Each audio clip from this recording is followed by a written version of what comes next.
Russia থেকে তেল কেনার সুযোগ আরো বাড়ালো যুক্তরাষ্ট্র। ইরানের সঙ্গে আমাদের সম্পর্ক এখন খুবই ভালো, বললেন ট্রাম্প। সোমবার ফের বৈঠকে বসছে যুক্তরাষ্ট্র ইরান। সর্বশেষে জানাবো, হরমুজ প্রণালী খুলে যাওয়ায় প্রেসিডেন্ট শি খুব খুশি, বললেন ট্রাম্প। শিরোনাম শুনলেন, এবারে বিস্তারিত। রাশিয়া থেকে তেল কেনার সুযোগ আরো বাড়ালো যুক্তরাষ্ট্র। বিশ্ববাজারে জ্বালানির দাম নিয়ন্ত্রণে রাখতে রাশিয়ার তেলের ওপর নিষেধাজ্ঞার মেয়াদ ট্রাম্প প্রশাসন 1 মাস শিথিল করেছে। ইরানের সঙ্গে চলমান যুদ্ধের কারণে বিশ্ববাজারে জ্বালানি তেলের দাম বেড়ে যাওয়ায় এই সিদ্ধান্ত নেওয়া হয়েছে বলে জানা যায়। দ্য গার্ডিয়ানের এক প্রতিবেদন থেকে তথ্য জানা যায়।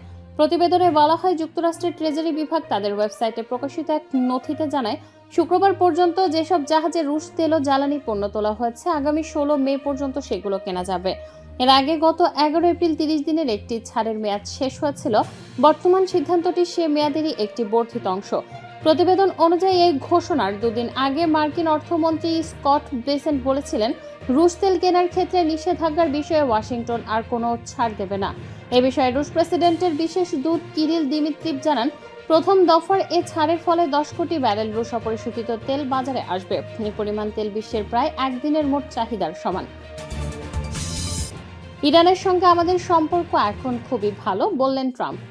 যুক্তরাষ্ট্রের প্রেসিডেন্ট ডোনাল্ড ট্রাম্প বলেছেন, ইরানের সঙ্গে বর্তমানে তাদের সম্পর্ক ভালো অবস্থায় রয়েছে এবং সম্ভাব্য চুক্তির দিকে দ্রুত অগ্রগতি হচ্ছে। শুক্রবার রয়টার্সকে দেয়া এক ফোন সাক্ষাৎকারে ট্রাম্প বলেন, ইরানের সমৃদ্ধ ইউরেনিয়াম ভবিষ্যতে যুক্তরাষ্ট্রে আনা হতে পারে এবং এ বিষয়ে দুই দেশ একসঙ্গে কাজ করবে। তিনি আরও দাবি করেন, ধাপে ধাপে পারমাণবিক সংশ্লিষ্ট স্থাপনার অবশিষ্টাংশ সংগ্রহ করা হবে এবং তা যুক্তরাষ্ট্রে স্থানান্তর করা হতে পারে। তবে ট্রাম্পের এসব মন্তব্যের পর ইরান কঠোরভাবে প্রতিক্রিয়া জানিয়েছে। দেশটির পররাষ্ট্র মন্ত্রণালয়ের মুখপাত্র ইসমাইল বাঘাই রাষ্ট্রীয় টেলিভিশনে বলেন, ইরানের সমৃদ্ধ ইউরেনিয়াম কোনো অবস্থাতেই দেশের বাইরে স্থানান্তর করা হবে না। এ ধরনের কোনো পরিকল্পনাও নেই। ট্রাম্প পারমাণবিক ধুলো বলতে গত বছরের বোমা হামলার পর ইরানের পারমাণবিক স্থাপনায় অবশিষ্ট পদার্থকে বোঝাচ্ছেন বলে ধারণা করা হচ্ছে।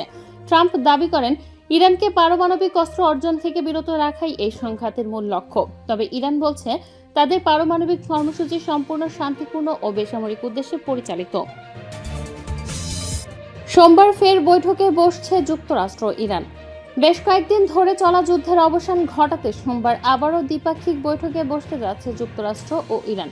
আলোচনার সম্পর্কে অবগত ইরানি কর্মকর্তাদের বরাতে এই তথ্য জানিয়েছে মার্কিন সংবাদ মাধ্যম CNN। ইরানি কর্মকর্তাদের বরাতে প্রতিবেদনে বলা হয়েছে, যুক্তরাষ্ট্র ও ইরানের প্রতিনিধি দল রোববারই পাকিস্তানে পৌঁছাবে এবং সোমবার আনুষ্ঠানিকভাবে আলোচনা শুরু হবে। তবে এই বিষয়ে এখন আনুষ্ঠানিকভাবে কিছু নিশ্চিত করেনি যুক্তরাষ্ট্র। এর আগে গত শনিবার পাকিস্তানের রাজধানী ইসলামাবাদে যুক্তরাষ্ট্রের ভাইস প্রেসিডেন্ট জেডি ভ্যান্স এবং ইরানের পার্লামেন্ট স্পিকার মোহাম্মদ বাঘের গালিবাফের নেতৃত্বে বৈঠক অনুষ্ঠিত হয়। তবে দীর্ঘ আলোচনা সত্ত্বেও সেখানে কোনো অগ্রগতি হয়নি।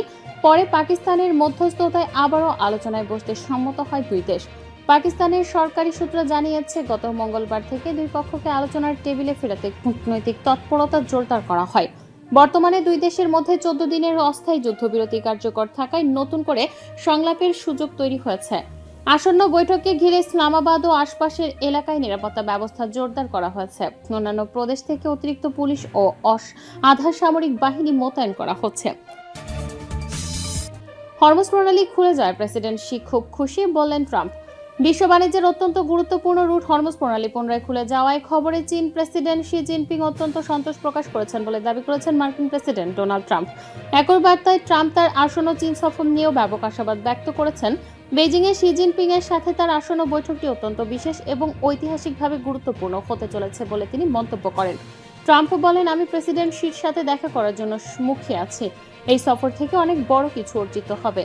বিশ্বের অন্যতম গুরুত্বপূর্ণ জ্বালানি পরিবহন পথ হিসেবে পরিচিত হরমুজ প্রণালীর কার্যক্রম স্বাভাবিক ও আন্তর্জাতিক বাজারে ইতিবাচক প্রভাব ফেলতে পারে বলে ধারণা করা হচ্ছে।